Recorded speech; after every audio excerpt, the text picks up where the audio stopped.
ओम श्री गणेशाय नमः। ओम नमः शिवाय। दोस्तों, सप्ताह का सबसे पवित्र दिन है सोमवार। यह दिन समर्पित है देवाधिदेव महादेव शिव शंकर को।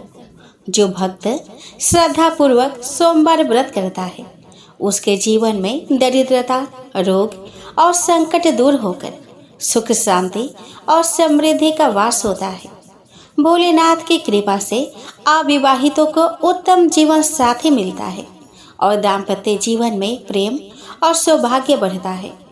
तो आइए सुनते हैं सोमवार व्रत की मंगलमयी कथा को। दोस्तों, ब्रह्मा जी के पुत्र दक्ष प्रजापति की पत्नी प्रसूति थी।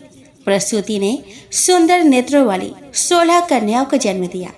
दक्ष प्रजापति ने उनमें से 13 कन्याएं धर्म को, एक अग्नि को, एक समस्त पितृगण को और एक संसार का संहार करने वाले भगवान शंकर को दी थी। उसका नाम सती था। महादेव जी की पत्नी सती थी। उन्हें कोई पुत्र या कन्या नहीं हुई, क्योंकि सती के पिता दक्ष ने शिव के प्रति सदैव प्रतिकूल आचरण किया था। इसीलिए सती ने युवा अवस्था में ही क्रोधित होकर दक्ष के यज्ञ में अग्निदाह से अपनी जान दे दी थी, जिसका भगवान शंकर को बड़ा शोक हुआ था। भगवान शंकर सती के वियोग में उनके मृत शरीर को उठाए इधर उधर भटकते रहते थे। तब विष्णु ने उनका मोह समाप्त करने के लिए सती के शरीर को अपने चक्र से काट काट कर धरती पर गिराया था। विदुर जी ने पूछा कि विप्रवर प्रजापति दक्ष तो अपने कन्याओं से बड़ा स्नेह रखते थे, फिर उन्होंने अपने कन्या सती के प्रति और भगवान महादेव के प्रति द्वेष भाव क्यों रखा? भगवान महादेव तो इस जगत के परम आराध्य देव है, फिर भला उनसे कोई बैर क्यों रखेगा? श्री मैत्रेय जी ने कहा कि विदुर जी, एक बार दक्ष प्रजापति ने एक बड़ा यज्ञ किया था। उस यज्ञ में बड़े बड़े ऋषि मुनि, देवगण, अग्नि, वायु और इंद्र आदि एकत्र हुए थे। उसी समय सभा में सूर्य के समान अति तेजस्विता के अहंकार में भरा हुआ दक्ष प्रजापति राजसी वस्त्रों में वहां पे आए।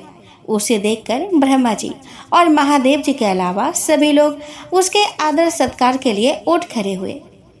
सभी ने दक्ष प्रजापति को नमन किया, पर ब्रह्मा जी और भगवान शंकर ने उसे नमन तक नहीं किया। वे अपने स्थान पर ही बैठे रहे। दक्ष प्रजापति अपने पिता ब्रह्मा जी का बड़ा सम्मान करता था, परंतु जैसे ही उसकी दृष्टि महादेव पर पड़ी, उसके मन में रोष उत्पन्न हो गया। सभी से सम्मान प्राप्त कर वह अपने आसन पर बैठ गया। महादेव का उसे नमन तक न करना खल गया। उसने कहा कि सभी देवगण और ब्रह्म ऋषिगण मेरी बात सुने। यह निर्लज महादेव समस्त लोकपालों के पवित्र कीर्ति को धूल में मिला रहा है। इसने मेरी कन्या से विवाह किया है, इसलिए यह मेरे पुत्र के समान है, फिर भी इसने मेरा सम्मान नहीं किया। इसे सत्य पुरुषों का शिष्टाचार तक नहीं आता। इसने मेरे सम्मान में उठना तो दूर, मुझे प्रणाम तक नहीं किया। यह सदा अपवित्र रहता है और बड़ा घमंडी है। यह शमशान में नग्न धरंग घूमता रहता है। चीता की भस्म अपने शरीर में लपेटे रहता है। नर मुंडों की माला और अपवित्र हड्डियों को गले में डाले रखता है। यह नाम का ही शिव है, वास्तव में यह पूरा अशिव, वह अमंगलकारी नर पिशाच है। पता नहीं कैसे मैंने पिताश्री ब्रह्मा जी के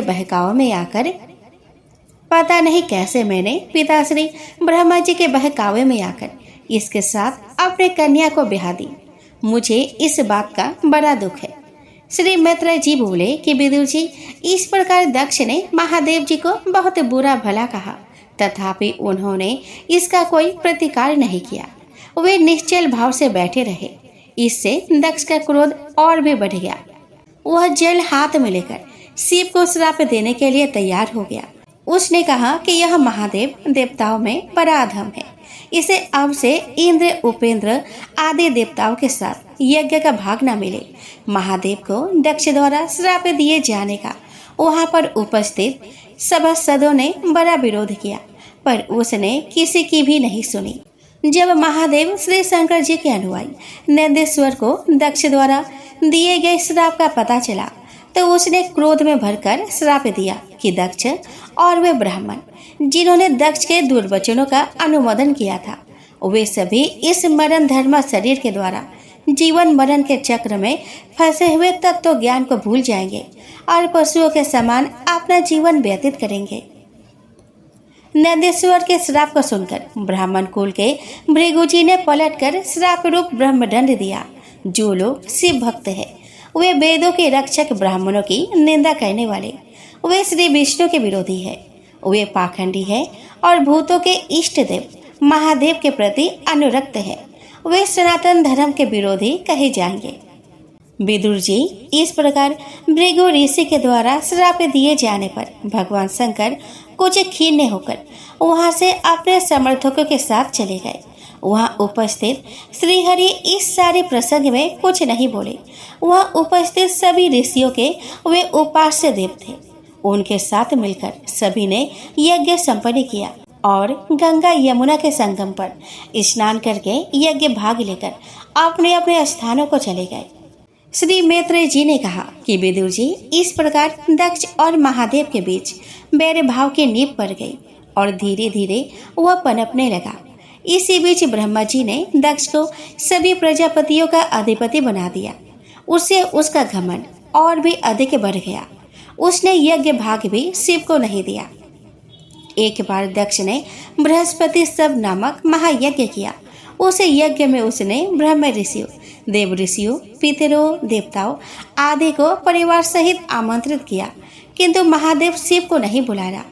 आकाश मार्ग से जाते हुए देवता लोग उस यज्ञ की चर्चा करते हुए कैलाश पर्वत पर होकर जा रहे थे। उसी समय सती ने उनके मुख से अपने पिता के यहाँ होने वाला महायज्ञ की चर्चा सुनी। इससे उसे भी बड़ी उत्सुकता हुई, तो उसने भगवान महादेव के पास जाकर कहा कि स्वामी, मैंने सुना है कि मेरे पिता के यहाँ एक बड़ा भारी यज्ञ उत्सव होने जा रहा है। सभी देवगण वहाँ पे जा रहे हैं। यदि आपकी इच्छा हो तो हम भी वहाँ पे चले। मेरी बहनें भी वहाँ पे आई होंगी। सभी से मिलना तो हो जाएगा। ऋषियों द्वारा श्रेष्ठ यज्ञ भी देखने को मिलेगा। इस समय अपने पिता के घर जाने के लिए मेरा मन बड़ा व्याकुल हो रहा है। अपनी प्रिय सती के वचन सुनकर भगवान शंकर ने मुस्कुराकर कहा कि प्रिय, पिता के यहाँ भी बिना बुलाए नहीं जाना चाहिए। विद्या, तप, धन, स्वस्थ शरीर, युवावस्था और उच्च कुल, ये सत्य पुरुषों के 6 लक्षण हैं, परंतु नीचे पुरुषों में यह अवगुण हो जाते हैं, क्योंकि इससे अभिमान बढ़ जाता है, विवेक बुद्धि नष्ट हो जाती है। इसी कारण महापुरुषों के प्रभाव को वे नहीं देख पाते। ऐसे लोग यदि अपने बंधु बांधव भी हो तो भी उनके पास कभी नहीं जाना चाहिए। हे देवी, शत्रु के बाणों से बिंध जाने के उपरांत भी इतनी पीड़ा नहीं होती जितनी ऐसे लोगों के कटु वचनों से होती है। यह मैं जानता हूँ कि तुम दक्ष की सबसे प्रिय पुत्री हो, किंतु तुम्हें वहाँ जाने पर उचित मान नहीं मिलेगा, क्योंकि तुम मेरी पत्नी हो और वे मुझसे ईर्ष्या रखते हैं। अहंकार शून्य महापुरुषों की समृद्धि देखकर जिसके हृदय में संताप होता है, वह पुरुष उनके परम पद को कभी प्राप्त नहीं कर सकता। जैसे दैत्यगण श्री हरि से बैर भाव रखते हैं, उसी प्रकार तुम्हारे पिता मुझसे कुढ़ते रहते हैं। प्रिय, तुम्हें यह पूछने का अधिकार है कि मैंने प्रजापतियों के सभा में तुम्हारे पिता का आदर क्यों नहीं किया। इसके लिए मेरा कहना यह है कि तत्वज्ञानी लोक व्यवहार अच्छी प्रकार जानते हैं। इसके लिए मेरा कहना यह है कि तत्वज्ञानी लोग व्यवहार अच्छी प्रकार जानते हैं। वे अपने अंतःकरण में स्थित परम पुरुष वासुदेव को ही प्रणाम करते हैं। किसी देह अभिमानी पुरुष को वे नमन नहीं करते। इसलिए प्रिय, प्रजापतियों के यज्ञ में मेरे द्वारा कोई अपराध ना किए जाने पर भी जिसने अपने कटु वचनों से मेरा तिरस्कार किया, वह दक्ष यद्यपि तुम्हारा पिता है, फिर भी वह मेरा और मेरे अनुयायियों का शत्रु है। अतः तुम्हें वह कदापि नहीं जाना चाहिए। यदि मेरी बात ना मानकर तुम वहां जाओगे तो तुम्हारे लिए अच्छा नहीं होगा। क्योंकि जब किसी प्रतिष्ठित व्यक्ति का अपने आत्मीय जनों के द्वारा अपमान होता है तब तत्काल उसके मृत्यु का कारण उपस्थित हो जाता है। श्री मैत्रेय जी ने कहा कि विदुर जी भगवान श्री शंकर महादेव की बातें सुनकर सती अत्यंत व्याकुल हो गई। उसका मन अपने बंधु बांधवों से मिलने के लिए बेचैन हो उठा, परंतु पति के नाराज होने के भय से वे इधर उधर बेचैनी से घूमते हुए रोने लगी। तब उन्हें व्यथित होते देखकर भगवान ने उन्हें जाने की आज्ञा दे दी। सती भगवान के अनेकानेक पार्षदों के साथ बैल पर सवार होकर अपने पिता के घर चल पड़ी। हजारों शिव भक्त उनका मनोरंजन करते हुए उनके साथ साथ चलने लगे। कुछ समय बाद सती अपने समस्त सेवकों के साथ दक्ष के यज्ञशाला में जा पहुंची।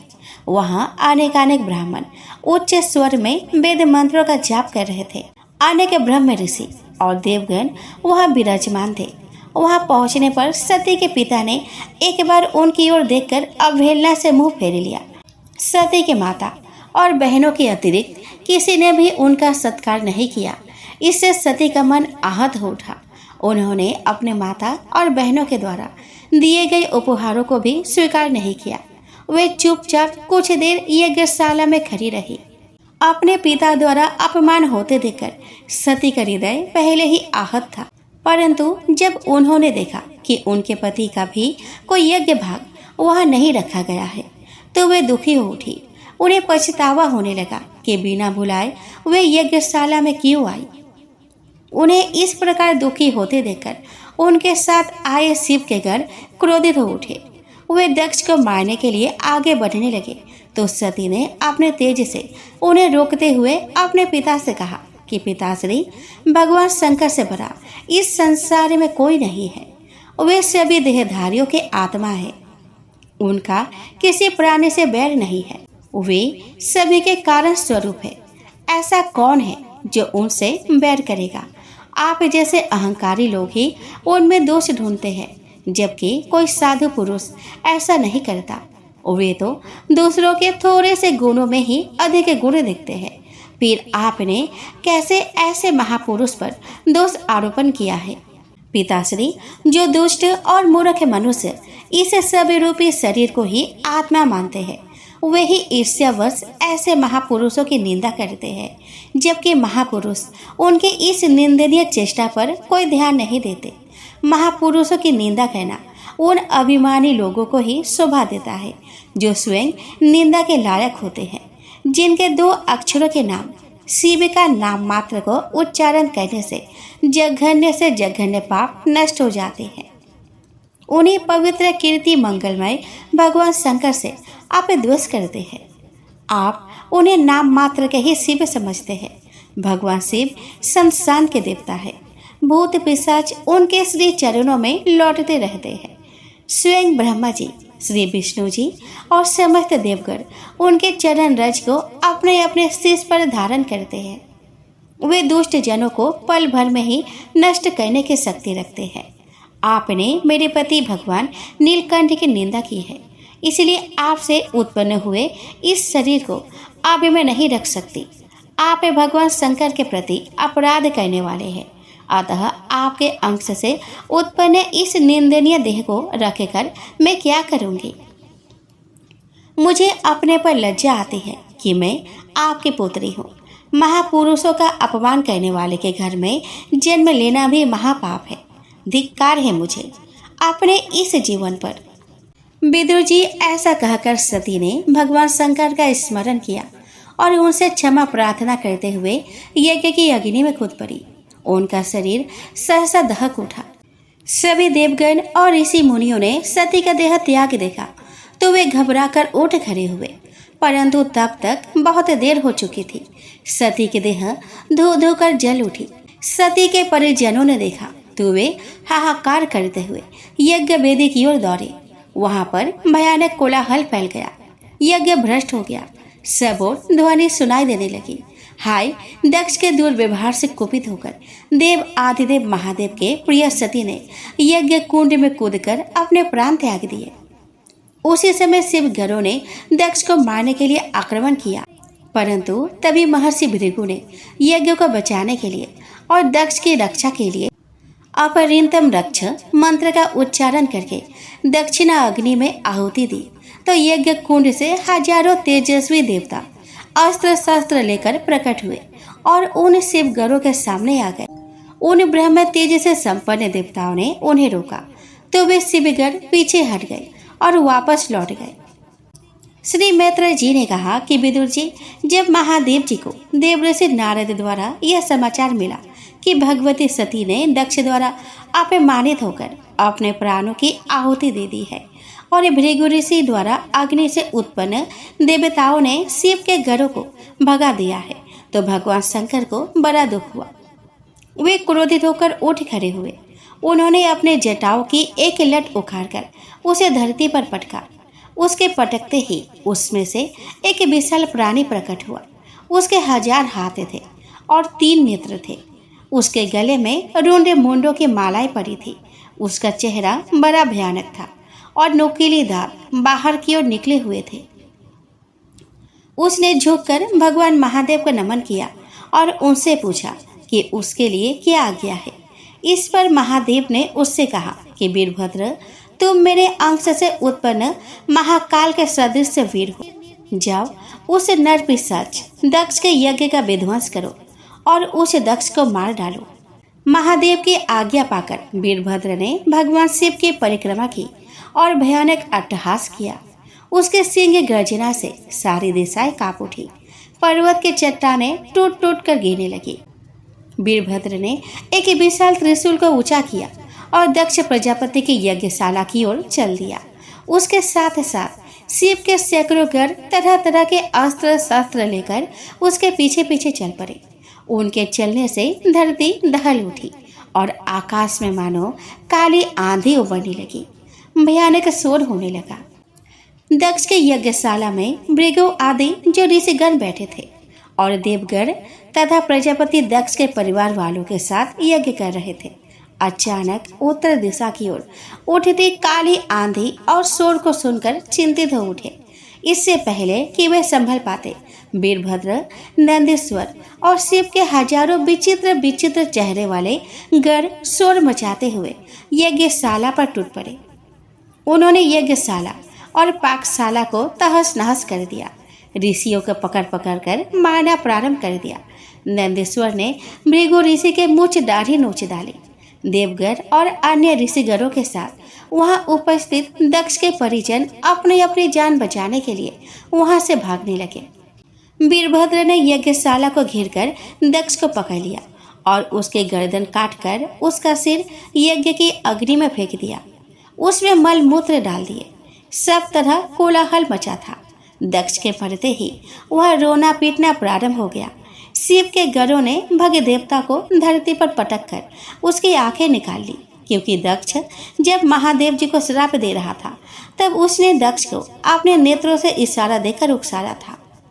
उन्होंने पूछा के दांत तोड़ डाले, क्योंकि जब दक्ष ने महादेव जी को गालियां दी थी तब वह दांत फाड़ कर हंस रहा था। दक्ष यज्ञ को विध्वंस कर और दक्ष को मारकर वीरभद्र और अन्य शिवगण कैलाश पर्वत पर लौट गए। श्री मैत्रेय जी ने कहा कि विदुर जी, दक्ष यज्ञ विध्वंस और दक्ष प्रजापति के वध का समाचार देने वाले देवगण ब्रह्मा जी के पास पहुँचे और दुखी होकर वहाँ के महाविनाश का वर्णन करने लगे। भगवान ब्रह्मा जी ने उनसे कहा कि वे और भगवान नारायण इस भावी उत्पात के बारे में जानते थे, इसीलिए वे वहाँ नहीं गए थे। दक्ष ने जैसा किया उसे उसी का फल मिला है। उसे भगवान महादेव और देवी सती का अपमान नहीं करना चाहिए था। तुम लोगों ने भगवान शंकर का भाग ना देकर बड़ा ही पाप किया है। फिर भी यदि तुम लोग शुद्ध हृदय से भगवान शंकर के चरण पकड़कर क्षमा याचना कर लो तो वे तुम्हें अवश्य क्षमा कर देंगे। देखो, दक्ष के दूर वचनों से उनका हृदय पहले से ही आहत था। अब उनकी प्रिय पत्नी का वियोग उन्हें और भी अधिक दुखी कर रहा है। यदि तुम लोग यज्ञ को फिर से संपन्न कराना चाहते हो तो उन्हें उनके पास जाकर क्षमा मांगनी होगी। भगवान रुद्र परम भक्त वत्सल और स्वतंत्र है। उनकी शक्ति अपरिमित है। उनका सामर्थ्य के विषय में देवराज इंद्र, ऋषि मुनि और मैं तथा नारायण अच्छी तरह से जानते हैं। उन्हें शांत करने का दूसरा कोई उपाय नहीं है। ब्रह्मा जी के ऐसा कहने पर देवताओं का साहस अकेले भगवान शंकर के पास जाने का नहीं हुआ। उन्होंने ब्रह्मा जी से साथ चलने की प्रार्थना की। तब ब्रह्मा जी उनको प्रजापतियों और पितरों के साथ लेकर कैलाश पर्वत गए। वह पर्वत प्राकृतिक सौंदर्य से भरपूर था। विविध प्रकार के सुगंधित पुष्पों और झरनों की कलकल से पूरा प्रदेश मधुरिम हो रहा था। वह नंदा और अलकनंदा नाम की दो नदियां बहती थी। कैलाश पर्वत के तल में मान सरोवर का निर्मल जल असंख्य कमल के पुष्पों से भरा रहता था। अलकापुरी के जैसा ऐश्वर्य और सौंदर्य वहाँ चारों ओर बिखरा हुआ था।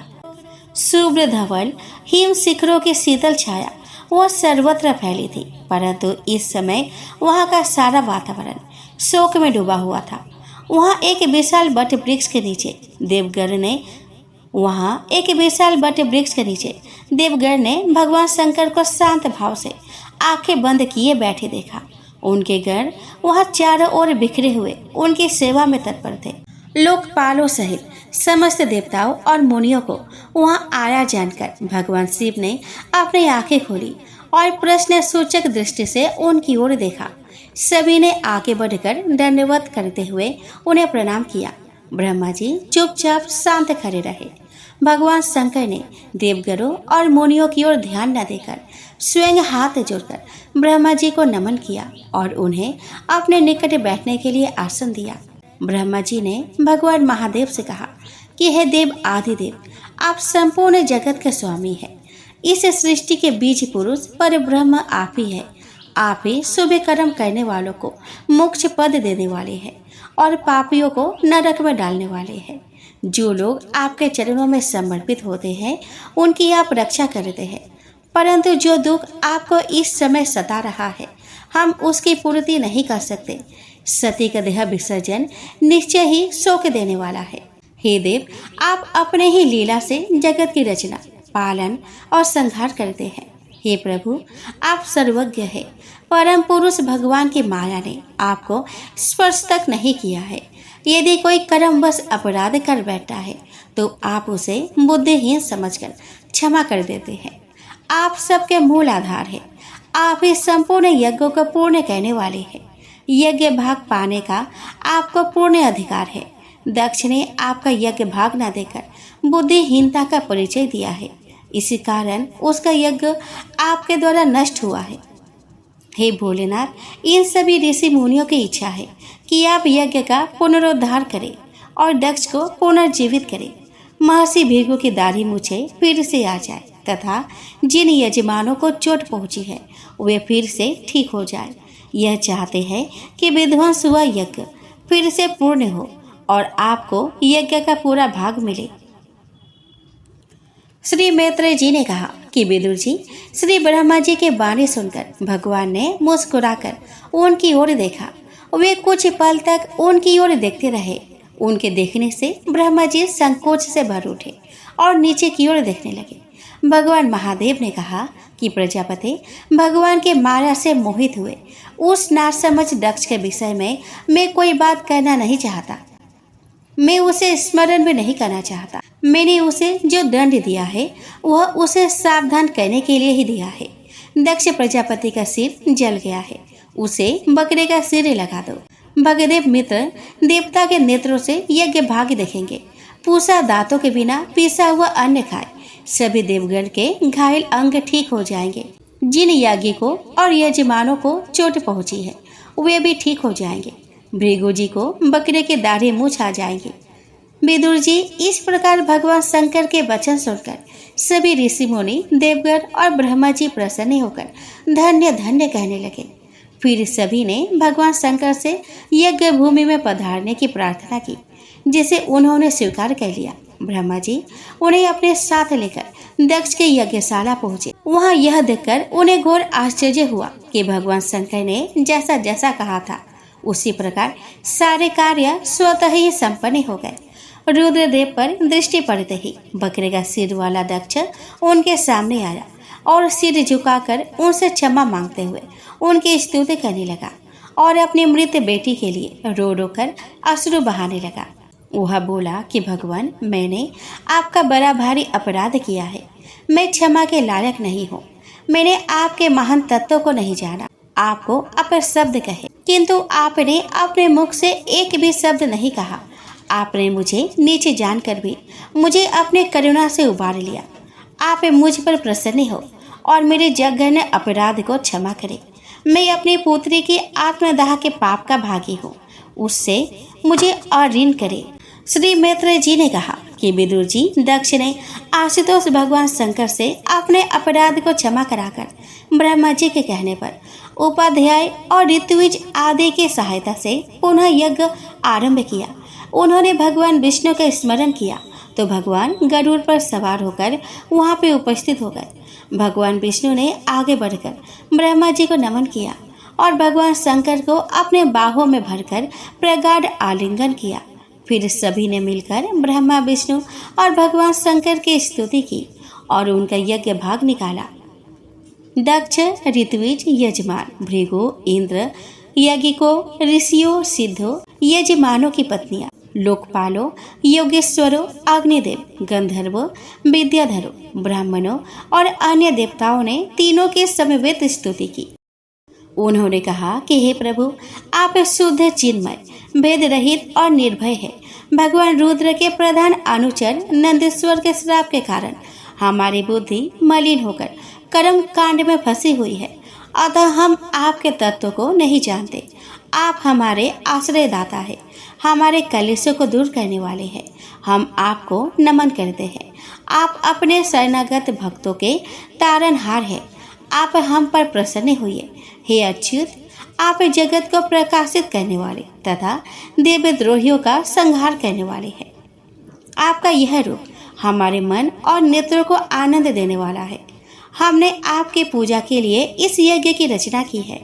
हे यज्ञ मूर्ति, शमशान भूमि के समान उत्सव विहीन हुए हमारे इस यज्ञ को आपने अपनी कृपा से पुनः पवित्र किया है। आपकी लीला अपरंपार है। आप कर्म करते हुए भी उससे निर्लिप्त रहते हैं। स्वयं मायापति होकर भी आप माया से तटस्थ रहते हैं। हम बार बार आपको नमन करते हैं। हमारे अपराधों को क्षमा कर आप हम पर प्रसन्न होइए, हमारी रक्षा कीजिए। हे परमेश्वर, आप समस्त जीवों के अंतःकरण के साक्षी है। यह सारा जगत आपके द्वारा ही देखा जाता है। हे दयानिधि, जो पुरुष आपके विश्वरूप परमात्मा और जीवात्मा में भेद नहीं जानता, उससे अधिक प्रिय आपको और कोई नहीं है। आप भक्त वत्सल है। जो आप में स्वामी भाव रखकर आपकी सेवा करता है, उस पर आपकी कृपा सदैव बनी रहती है। आप ही धर्म के रक्षक है।